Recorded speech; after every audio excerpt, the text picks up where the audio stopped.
Have you ever felt? Are you listening? Damn. All right, we're gonna do a fun pattern. If you've seen our orange asher video, or you've seen one of those orange ashers before, this is a variation of it.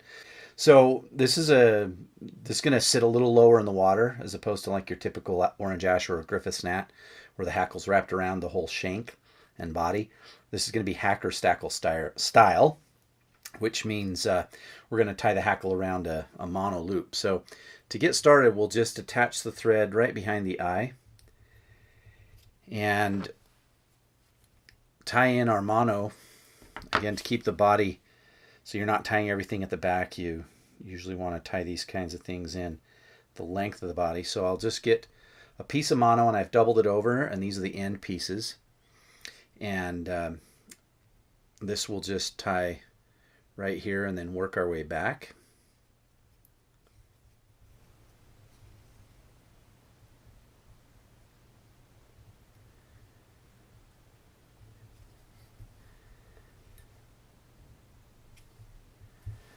Like right there. And for the hackle, we're just going to use a whiting grizzly cape. And this one happens to be a silver. Now, it doesn't matter the grade so much. The cape itself, they're all going to be fairly similar, especially in the quality of the actual fibers. The only difference is you're going to have a different density of feathers and length. If you'll notice on this silver here, we've got some super, super long. I mean, this would have been a saddle 10 years ago, or at least some of the lengths. So I've plucked off a hackle fiber, and I've measured it here with my my hackle gauge. And this is a size 16. Hackle gauge is a must-have for anybody tying dry flies with hackles. And what I'll do is I'm going to strip off about a centimeter or so of the hackle fibers like that. That'll give me some tie-in and then some room to get wrapping. So I'll tie that in right here.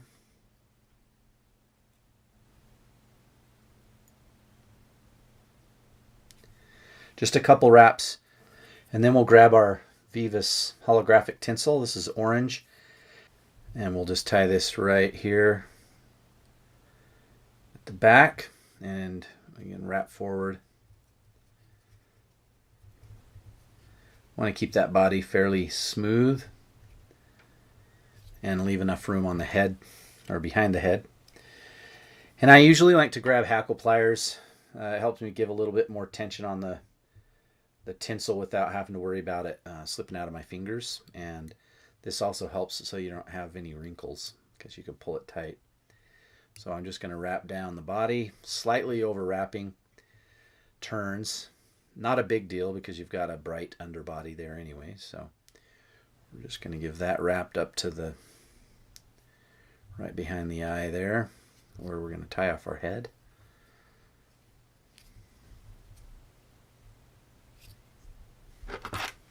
And this is where having nice sharp scissors is going to come in handy.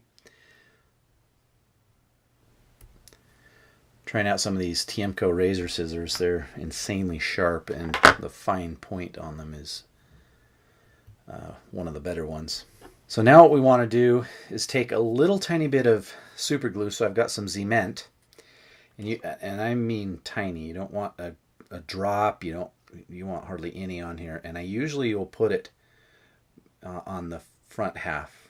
I don't want to get when I put it on the back, it will kind of get mixed up with the hackle as I wrap the hackle. I don't want that to happen. So now what you do is you take, this was a loop here of tippet, which is 5X tippet.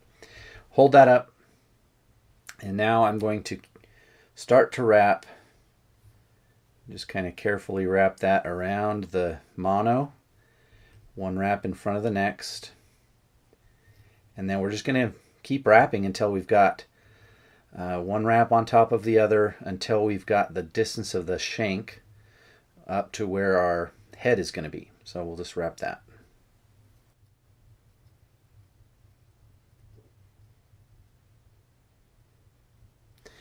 Okay, now we're getting close. You can kind of see as I pull that down the right distance. So I'm just going to keep the mono tight and just trap both right behind the eye. And give that a couple wraps. Now if you notice that your rope starts to turn on you, loosen your wrap and then just yank your mono. And that will straighten up. And then pull it back. We've got a lot of stragglers there, so we're going to come in here, preen those back, and clean up the head. And then we just come in here and very carefully trim the hackle and the mono. Okay, now we're going to whip finish. And this is another neat little tool. It's a Midge whip finisher from Tiemco. And the nice thing about this is it's just very precise. You don't have a whole lot of thread in play here. And we'll just give this a quick whip finish, getting some of these fibers out of the way.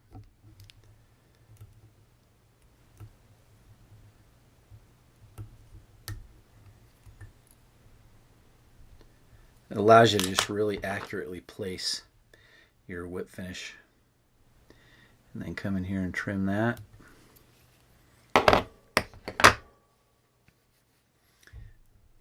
Okay, now as you can see, we do have some fibers still pointing downward. So what I'll do is I'll come in here and then I just grab and start to preen those up. Okay, so as you just kind of twist that around and preen those fibers up, you'll notice that now the bottom is exposed. And then we're going to do one final thing. I'm going to take my hook and invert it. And this is again for durability as well as magic fish catching sauce. I'm going to take a little bit of this Loon fluorescing UV clear fly finish and just kind of lightly paint a little bit on my bodkin. Not much. And just come in here starting kind of at the head and then paint a little bit down. You don't want to get much in the hackle fibers at all. And then we'll cure that. And then I'm going to come back on top and just lightly dab the head on top with a little bit.